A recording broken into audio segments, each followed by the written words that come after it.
우리 올해 표를 함께 제창하고 말씀을 시작하도록 하겠습니다. 주님이 내 안에, 우리도 주님 안에. 다시 한번, 주님이 내 안에, 우리도 주님 안에. 지난주에 우리는 주님이 내 안에의 의미를 생각해 보았습니다. 주님이 우리 안에 찾아오셨죠.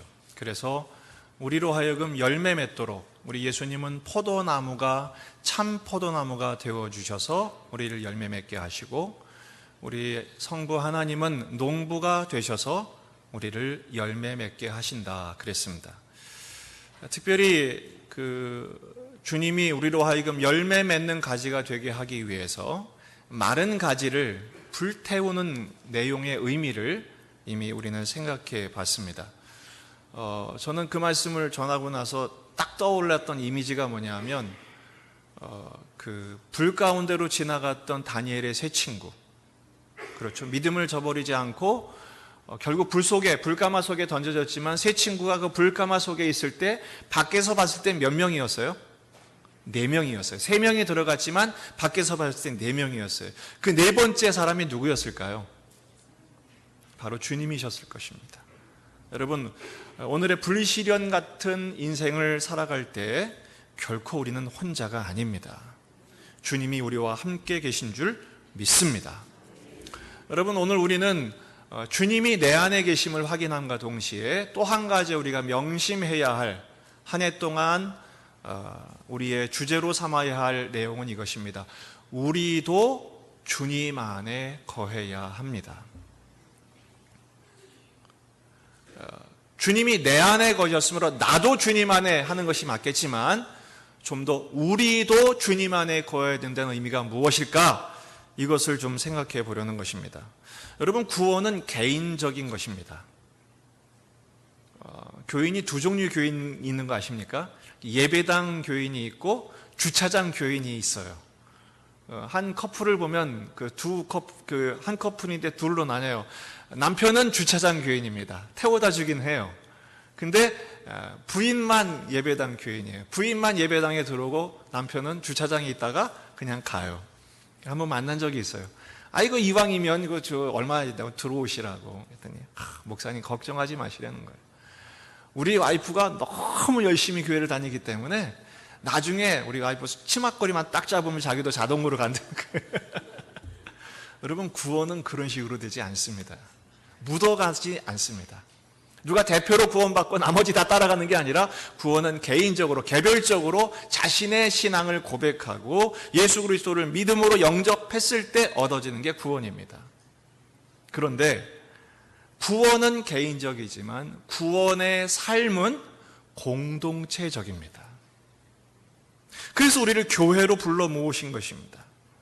우리가 함께 예배합니다. 함께 모입니다. 함께 사역합니다. 왜 그렇습니까? 하나님의 임재는 개별적으로도 임하세요. 그걸 친밀한 임재라고 해요.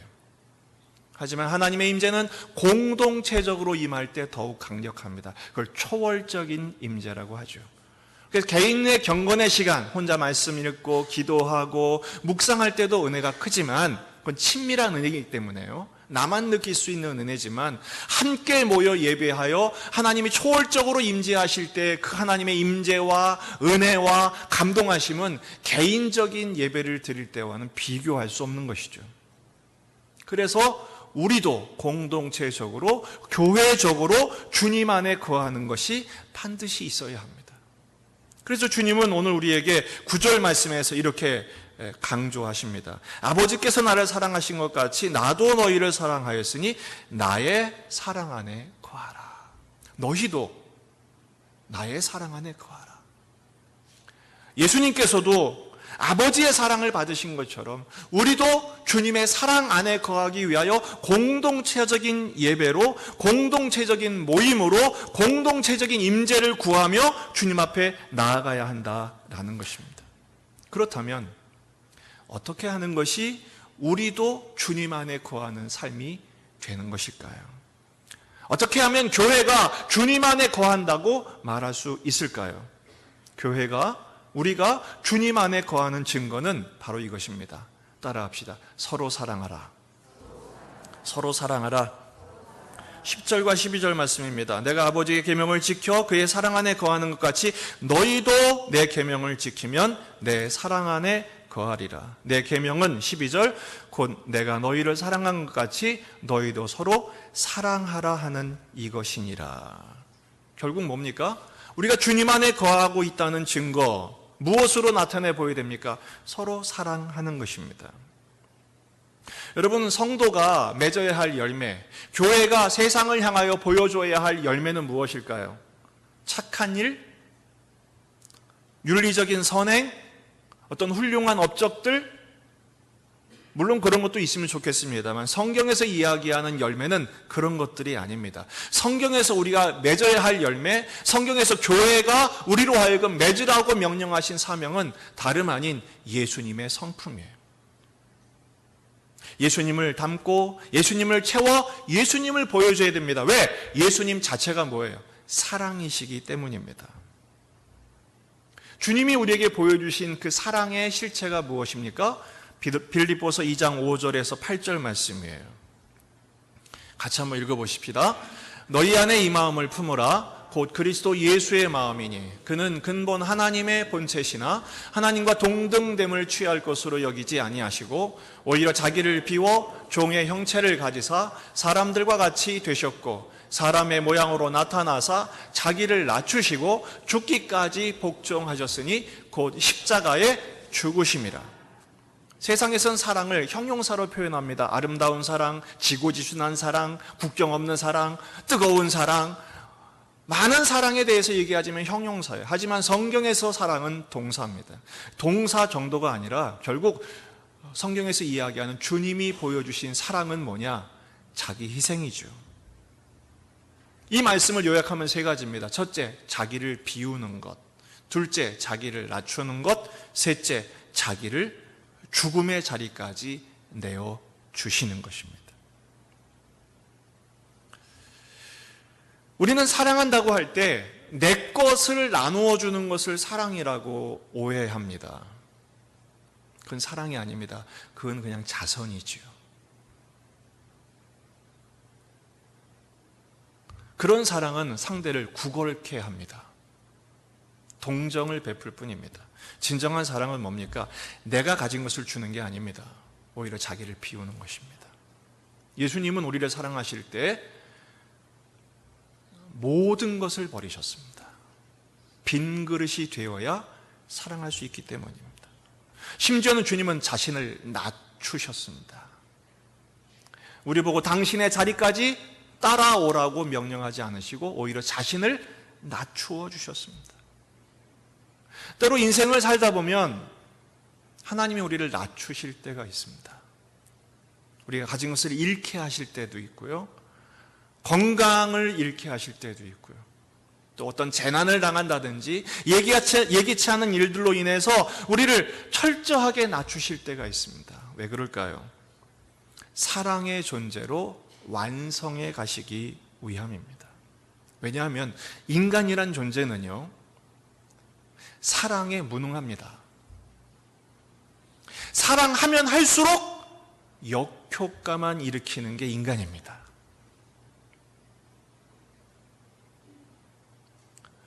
나 아자를 설명할 때 한문으로 나 아자는 손수변에 창과자로 이렇게 붙어 있어요. 나 아자가. 결국 나라는 존재가 뭐예요? 창을 든, 손에 창을 든 존재예요. 그러니까 내가 힘을 가지면 가질수록 뭐 할 뿐이에요? 남을 찌르고, 남을 공격하고, 남을 해할 뿐이에요. 그게 어쩔 수 없는 인간의 한계예요.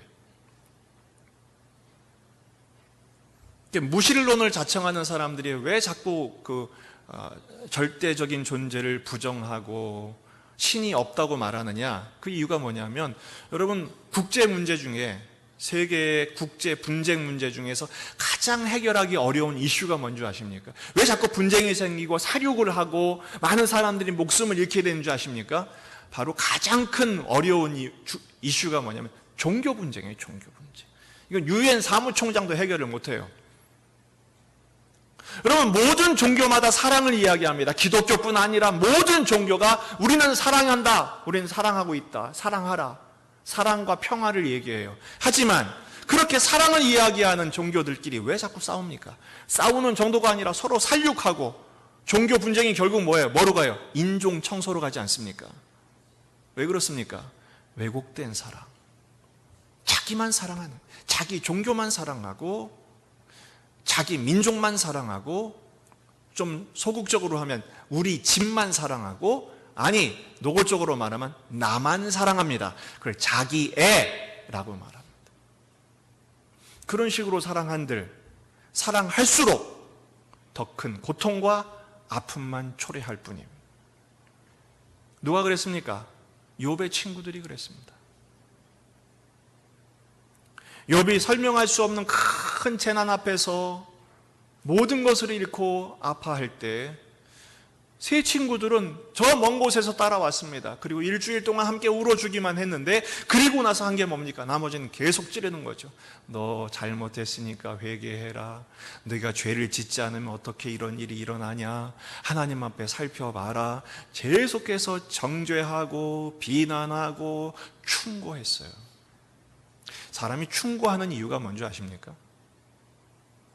부담스러워서 그렇습니다. 고통당하는 사람, 피해를 입은 사람을 가서 같이 아파하고 위로해 주기보다는 너 왜 이렇게 됐는지 알아? 회개해. 빨리 돌이켜. 너 그따위로 신앙생활하니까 이런 일이 생기는 거야. 그런 식으로 정죄하는 이유가 뭐냐? 혹은 이렇게 해야 돼. 자꾸 충고하는 이유가 뭐냐? 부담스러워서 그래. 지금 이 사회가 어떤 사회인 줄 아세요? 피해자 편에 서지 않습니다. 피해자가 가까이 있는 게 부담스럽습니다. 결국은 가해자 편에 서게 되는, 피해자는 평생 우는 것입니다.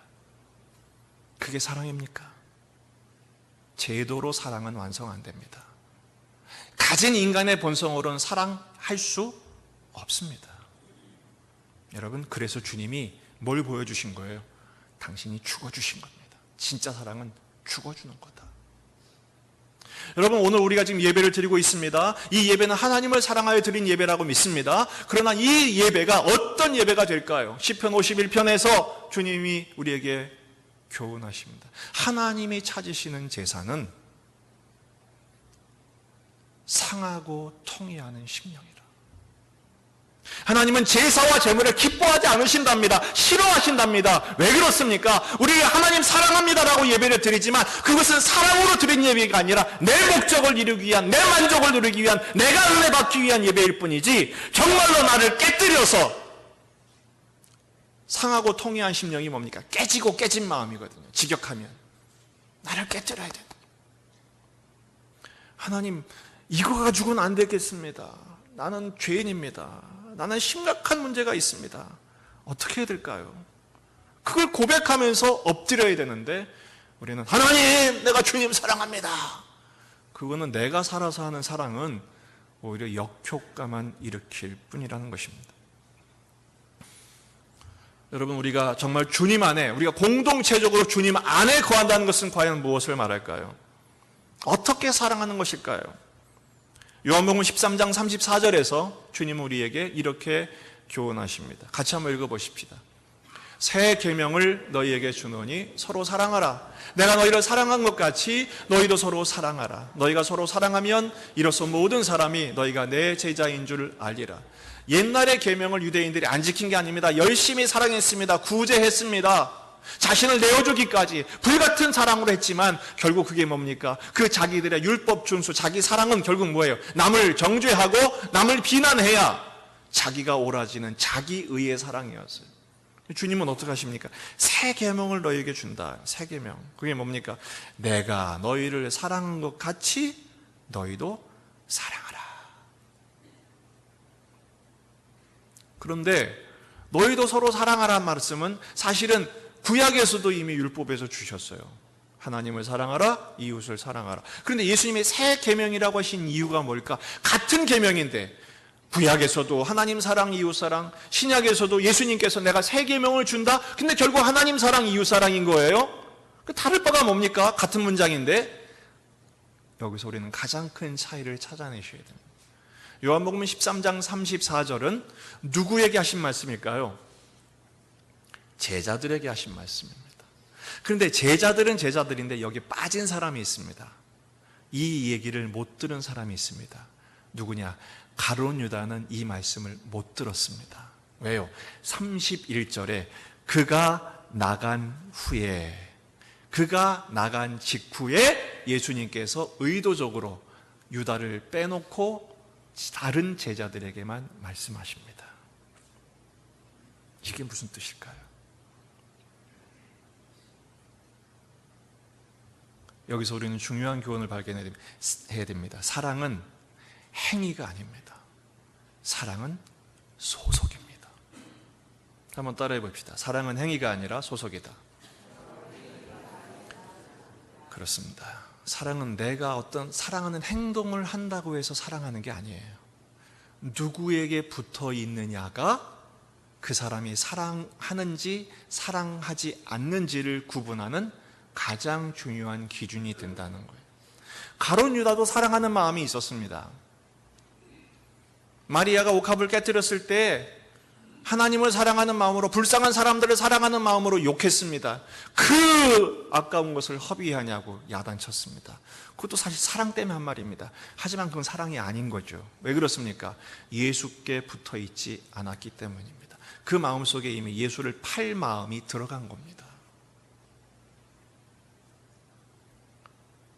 사랑하라는 계명은 도덕률이 아닙니다. 이거는 누구에게 붙어 있느냐의 문제입니다. 여러분, 우리가 예수께 붙어 있으면 비록 우리의 사랑이 부족하고 연약해도 그는 사랑하는 자가 되는 것입니다.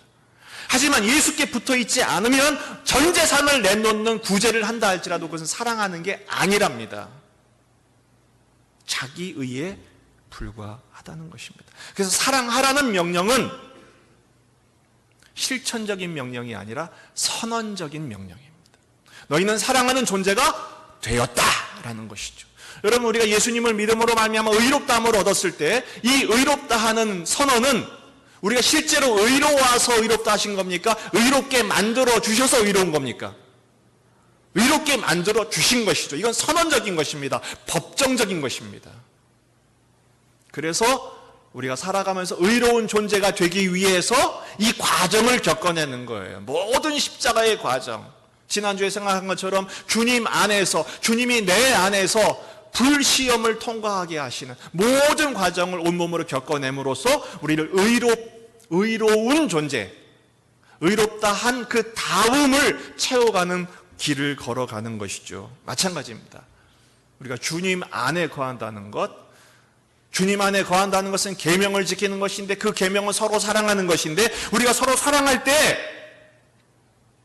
내가 사랑을 해서 사랑하는 것이 아니라 예수님께 붙어 있음으로 사랑하는 존재가 되었다는 것을 선포하고 그것을 조금씩 실천해 가는 것이죠. 여러분, 사랑하는 게 쉽습니까? 어렵습니까? 참 어렵습니다. 정말 어렵습니다. 어렵기 때문에 이 시대가 점점 사랑을 회피합니다. 뭘 보면 알 수 있냐? 요즘 젊은 세대들이 결혼을 안 하려고 합니다. 그래서 싱글 세대가 새로운 개념이 됐잖아요. 지금 서울 같은 경우에는 4분의 1 정도가 거의 이제 조금 있으면 30% 정도가 싱글 세대입니다. 혼자 삽니다. 왜? 편하니까. 왜? 사랑할수록 비용도 들 뿐 아니라 더 큰 문제가 뭐냐? 상처를 받아요. 여러분, 교회 안에서 우리가 함께 예배하고 돌아가면 그걸로 제일 편하죠. 근데 교회 안에 들어와서 이런 봉사도 하고 저런 모임도 갖고 그러면 어떻게 됩니까? 자꾸 부딪혀야 되고 사랑해야 되는데 사랑하면 할수록 어떻게 돼요? 상처도 같이 생기는 거예요. 그러니까 부담스러우니까 예배만 드리고 땡 하고 가버리는 거예요. 그러면 결코 성장하지 않습니다. 여러분, 사랑은 어려운 일이지만 그럼에도 불구하고 우리를 사랑하도록 부르신 이유가 뭡니까? 우리도 주님 안에, 이거 뭐 사랑하는 존재로 살아가는 이유가 뭐예요? 그런 과정을 겪어야 거룩해집니다. 그래서 아픔은 어쩔 수 없는 거예요. 우리 아이들이 반드시 겪어야 잘하는 게 뭐죠? 성장통. 막 아파가지고 자다가 울고 막 깨고 보채고 그래요. 하지만 그렇다고 해서 그 성장통을 면제되면 어떻게 될까요? 그 아이는 자랄 수 없습니다. 키도 자라지 않고 몸이 자라지 않습니다. 사랑은 거룩한 존재로 거듭나기 위한 성장통입니다. 그런데요, 사랑을 통한 상처, 사랑할수록 상처를 받는데 오히려 그 상처가 하나님의 더 크신 위로를 받는 기회가 된다는 거예요. 왜요? 그 고통을 통해서 우리는 누구의 마음을 배우게 됩니까? 예수님의 마음을 배우게 됩니다. 우리 여인들이 그 어머니의 마음을 제일 온몸으로 뼈저리게 제일 먼저 느낄 때가 언제입니까? 애를 낳아봐야, 산통을 겪어봐야 엄마! 그러고 우는 거예요. 엄마가 이랬구나. 그때는 도저히 이해할 수 없었던 엄마의 눈물, 그 엄마의 짜증 섞인 소리도 이제는 자기가 겪어보니까 알게 되는 거예요. 그래, 내리사랑이라고 그러죠. 여러분, 우리가 그 고난의 극한까지 가봐야 예수님의 마음을 알게 되는 거예요. 하나님의 마음을 알게 되는 거예요. 그만큼 성숙하게 되고 그만큼 어른이 돼가는 것이죠. 우리가 교회 생활한다는 것도 마찬가지입니다. 사랑을 통해서 사랑을 실천하고 부족하지만, 연약하지만 예수님 안에서 예수님의 사랑을 더 많이 배우는 것이죠. 그래서 서로 사랑하라, 이것은 어떻게 해야 되느냐? 주님, 나는 사랑이 아직 멀었군요. 참 사랑하는 게 너무 힘듭니다. 어떻게 해야 합니까, 주님? 사랑은 뭐로 시작하느냐? 질문으로 시작해야 됩니다. 따라합시다. 사랑은 질문으로 시작하는 것이다. 여러분, 하나님께 질문하십시오. 하나님, 제가 어떻게 사랑해야 됩니까? 주님, 제가 어떻게 사랑해야 됩니까? 사랑하라는 명령은 알겠는데, 해야 되는 건 알겠는데 너무너무 힘이 들어요. 너무너무 어려워요. 그리고 사랑하는 대상에게도 물어봐야 됩니다. 첫째는 하나님께 물어봐야 되지만 사랑하는 대상에게 물어봐야 돼요. 사랑하는 대상에게 물어보는 게 쉽지 않습니다. 그럼 어떻게 되느냐? 어른들에게 물어봐야 돼요. 저한테 질문하실 때 어려운 성경 문제, 신앙 문제 물어보지 마시고요. 저도 머리 아프니까. 이런 거 물어보세요. 어떻게 사랑하면 좋을까요? 그런 거 물어보세요. 얼마나 즐겁습니까? 욥의 친구들이 욥에게 너 이래서 문제야, 이것 때문에 회개해야 돼, 그렇게 하지 않고 욥, 내가 어떻게 하면 너에게 도움이 되겠니? 어떻게 해야 너의 아픔을 함께 나눌 수 있겠니? 뭐가 필요하니? 이렇게 물어봤어야 온전한 사랑을 할 수 있었을 것입니다. 여러분, 함께 사랑 안에서 서로 성숙해 갈 수 있습니다. 온전해질 수 있습니다. 우리다운 우리로 만들어 주실 줄 믿습니다. 그래서 우리는요, 주님 안에서 우리도 주님 안에 거하는 삶. 여러분, 우리 교회는 사실 여러분 뭘 보고 우리 교회로 오셨는지 모르겠습니다만 이것밖에 없어야 됩니다. 오직 주님의 말씀과 주님의 사랑밖에 없는 교회가 될 수 있기를 주의 이름으로 축원합니다. 두 번째 생각할 것은, 그렇다면 교회가 주님 안에 거하는 결과, 우리가 왜 주님 안에 거하려고 이렇게 애를 써야 합니까? 그 이유는 충만한 기쁨 때문입니다. 11절 말씀 같이 한번 읽어보십시다. 시작. 내가 이것을 너희에게 이름은 내 기쁨이 너희 안에 있어 너희 기쁨이 충만하게 하려 함이라. 왜 우리가 주님 안에 거하려고 이렇게 애를 써야 됩니까? 우리가 함께 예배하고 함께 봉사하고 함께 모이고 함께 섬기는 일로 함께 해야 할 이유가 무엇입니까? 그래야 주님의 기쁨을 깨닫게 되고 그 주님의 기쁨에 참여할 수 있기 때문에 그렇습니다. 이따가 이제 오후에 우리 남성 기도회 모이거든요. 아직 한 번도 참여하신 분이 해본 적이 없으신 분은 꼭 오늘 오후 예배 후에 3시에 남성기도 한번 와보십시오. 우리 교회 특징 중에 하나가 뭐냐면 남성들이 모이기 시작했다는 것입니다. 작년 여름부터 모이기 시작했는데 놀랍게도 우리 교회에 많은 기적이 있고 역사가 일어났는데 남성 기도회에서 가장 많은 역사가 일어났어요. 왠지 아세요? 함께 모여 기도했기 때문입니다. 기도하니까 기쁨이 나오더라고요. 여러분, 세상에도 기쁨이 있습니다. 우리가 이 세상에서 기대하는 기쁨이 있습니다. 뭐죠? 육신의 정욕, 안목의 정욕, 이 세상의 자랑이 채워질 때 기쁨이 있어요. 내가 원하는 소원이 성취되고 조건이 충족되고, 요즘은 레저 시대가 돼가지고요, 하여튼 틈만 나면 사람들이 들로 산으로 바다로 열심히 나가죠. 왜요? 기쁨을 누리려고, 만족을 누리려고. 하지만 여러분, 그것도 기쁨이고 만족이지만 그런 기쁨은요, 너무 유효기간이 짧아요. 유통기간도 짧고요. 그리고 순간의 만족과 기쁨일 뿐이지 지속적인 만족이 되지 않습니다. 성경에서 이야기하는 나의 기쁨을 충만하게 하면, 이 기쁨은 뭐냐? 이건 영적인 기쁨이에요. 전인적인 기쁨이죠. 영혼의 만족을 주는 기쁨이기 때문에 그렇습니다. 이런 기쁨에 대해 성경에서 많은 부분에서 말씀하고 있지만 저는 오늘 세 가지만 소개하려고 합니다. 첫째는 계명을 지킬 때 기쁨이 있습니다. 요한복음 14장 21절 말씀 같이 읽어봅니다. 시작. 나의 계명을 지키는 자라야 나를 사랑하는 자니 나를 사랑하는 자는 내 아버지께 사랑을 받을 것이요 나도 그를 사랑하여 그에게 나를 나타내리라. 여러분, 신앙생활의 기쁨 중에 하나가 뭐냐? 숙제를 했을 때의 그 성취감입니다. 우리 그리스도인들에게 주어진 숙제가 뭡니까? 사랑하는 것입니다. 숙제는요, 안 하면 스트레스지만 잘하면 칭찬이 옵니다. 만족이 되고요. 시원하지 않습니까? 그럼 주님의 말씀에 순종할 때 얻는 기쁨, 순종 때문에 축복도 받지만 사실은 순종을 완료했을 때의 그 성취감은요, 그거는 낚시에서 물고기 잡는 만큼은 비교할 수가 없는 것입니다. 세상에서 골프해가지고 홀인원 하는 것, 그거하고 비교할 수 없는 말씀에 순종한 것에 대한 성취감.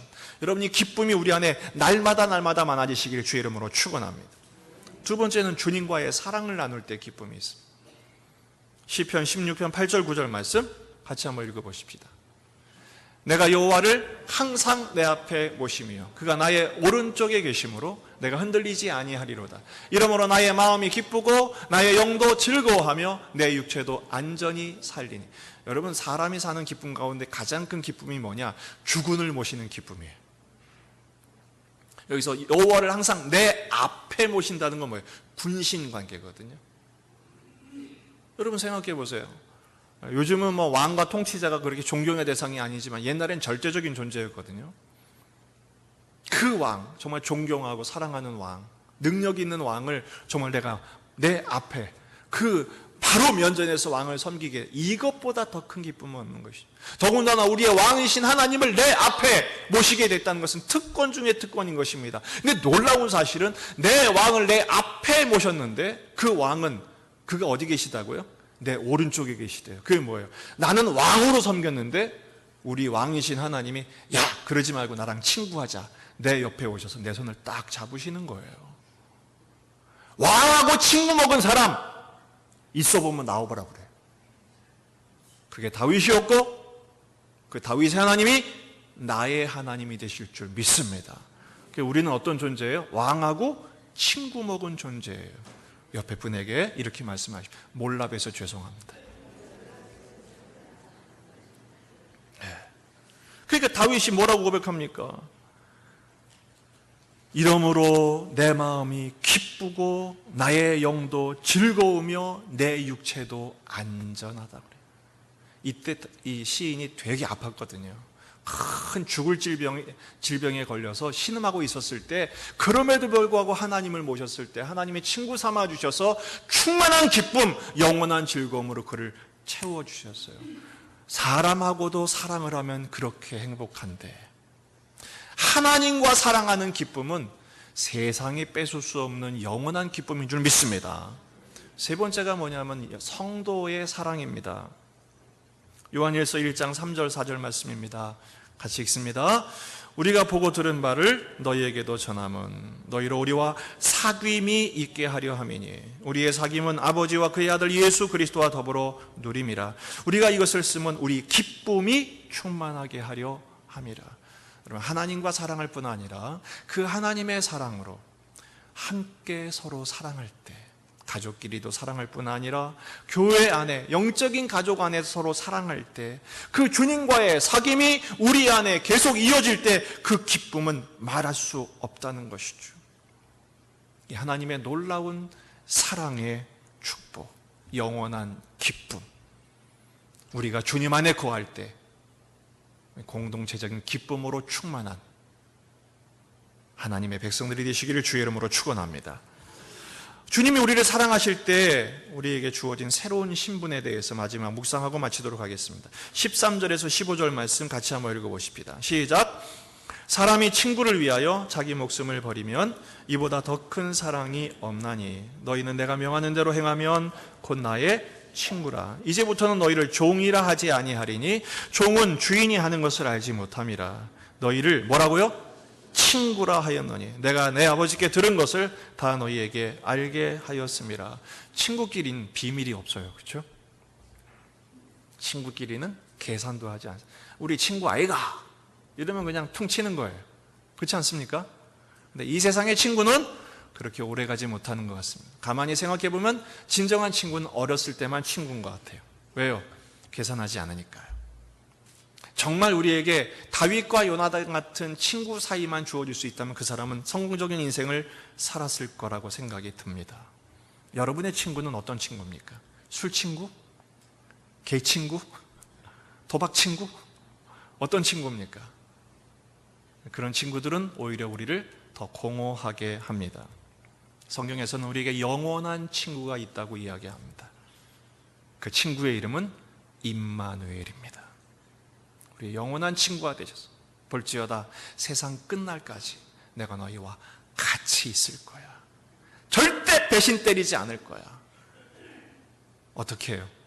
우리 나무의 가지가 땅바닥에 떨어져 있으면 다시 들어 올려 열매 맺게 하시고, 헛된 가지가 있으면 가지를 쳐서 그 가지를 풍성하게 하시고, 혹시 마른 그 부분이 있으면 주님의 뜻과 상관없는 부분이 있으면 불을 같이 통과하게 하셔서 우리를 더욱 거룩하게 하시는 친구.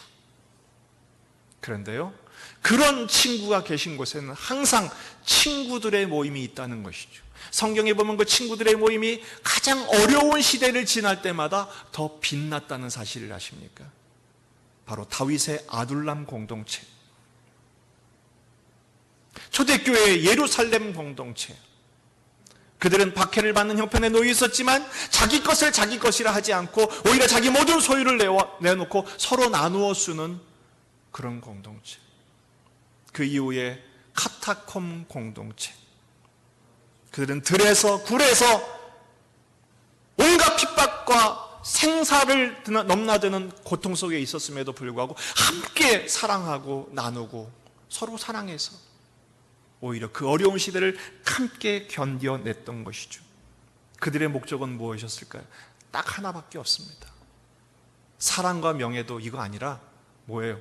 오직 예수께 붙어 있기 위한 친구였던 거예요. 가만히 생각해 보면요, 저도 지난날을 생각해 보면 가장 기억에 남고 가장 마음속 깊은 곳에서 고마움을 느끼는 친구가 누굴까요? 큰 소리 치는 친구가 아니더라고요. 진짜 고마운 친구는 같이 있어 주었던 친구였던 것 같아요. 그런데 예수님은 우리를 결코 떠나시지 않는답니다. 지금도 함께 하실 뿐 아니라 영원토록 함께 하실 줄로 믿습니다. 그리고 그 친구이신 예수님께서 말씀하십니다. 너도 친구 되어주겠니? 라고 말씀하십니다. 그래서 우리 교회는 친구 교회가 되면 좋겠습니다. 이름이 예수 중앙교회인데 예수 친구 교회가 됩시다. 서로 친구가 되어주십시다. 가만히 보면 너무 다른 게 많아요. 이렇게 함께 예배하고 있지만 다 성향이 다르고 스타일이 다르고 관심이 다르고 다 다르기 때문에 억지로 묶어놓을 수는 없습니다. 그러나 우리가 한 가지 이유만으로, 같은 시대를 살아간다는 이유만으로, 한 교회에서 같이 예배한다는 이유만으로 서로의 다름을 오히려 주님을 배우기 위한, 닮기 위한 기회로 삼아 이 시대를 같이 걸어가면 참 좋겠습니다. 양화진에 외국인 선교사 묘지가 있는데 거기에 한 묘비에 이렇게 써 있어요. 그 묘비는 프랭크 브로크만 선교사님의 묘비입니다. 그는 28살에 한국에 왔고 24년 동안 사역을 하시고 돌아가셨습니다. 혼자만 묻힌 게 아니라 그의 가족들도 같이 거기에 묻히셨습니다. 그 묘비에 이 프랭크 브로크만에 대해서 딱 두 마디로 소개가 됐어요. 평화의 사람, 그리고 두 번째, 한국인의 친구. 얼마나 많은 사역을 했는지, 얼마나 위대한 사역을 했는지는 기록되어 있지 않아요. 물론 그의 인생을 24년 동안 사셨으니까, 사역했으니까 얼마나 많은 일을 했겠어요. 하지만 우리 한국 사람들에게, 한국 교회에게 남겨진 그의 별명이 뭐예요? 한국인의 친구. 그는 틀림없이 예수님의 친구였기 때문에, 다른 나라였고 다른 민족이었고 다른 사람이었지만 친구로 살다 가는 일에 성공했다는 것이죠. 여러분, 우리는 위대한 사람이 될 수는 없습니다. 하지만 예수님의 친구인 것은 분명하지 않습니까? 그렇다면 같은 시대를 살아가고 같은 예배당에서, 같은 교회에서 함께 예배한 우리들, 뜻을 같이 한 동지가 될 수는 있지 않겠습니까? 서로의 부족함을 함께 어깨를 맞대고, 좀 남으면 나누고, 모자라면 함께 또 채우고. 그래서 주님이 우리에게 물어보실 때 어디서 왔소? 우리는 예수 친구교회 동지들입니다. 떳떳하게, 당당하게 함께 고백하며, 우리 어차피 천국에서 만날 거 아니에요? 아닙니까? 천국 가면 놀란다면서요. 꼭 와야 될 사람이 안 보이고, 저 사람은 안 올 것 같은데 오고, 더 놀란 것은 목사님이 와 있다는 게 놀라고. 여러분, 우리 모두 천국에서 만날 줄 믿습니다.